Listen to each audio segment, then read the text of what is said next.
नमस्कार, मी डॉक्टर पवार, न्यायविद्यक विशेषज्ञ, नाशिक. आणि आज आपण एक खास विषय त्यावर चर्चा करणार आहोत की ती चर्चा अशी आहे की वैद्यकीय क्षेत्रामध्ये एखादा व्यक्ती हा नुसता डॉक्टर आहे, त्याची वैद्यकीय क्षेत्रात त्याच्याकडे येणाऱ्या सर्व रुग्णांवरती उपचार करण्याची इच्छा आहे, परंतु ही केवळ इच्छा महत्वाची नसून त्याची पात्रता देखील त्या ठिकाणी असणं गरजेचं असतं.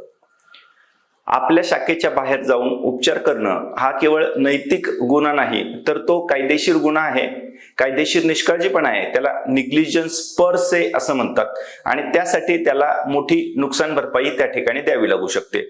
या संदर्भात 10 मे 1996 रोजी पूनम वर्मा विरुद्ध अश्विन पटेल या ऐतिहासिक न्याय निर्णयामध्ये या संदर्भात विस्तृत चर्चा झाली आणि त्या संदर्भात न्याय निर्णय देण्यात आलेला होता.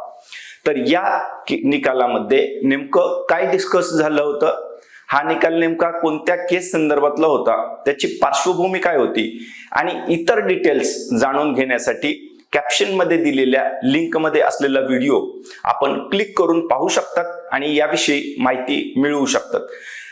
जय शिवराय, जय महाराष्ट्र.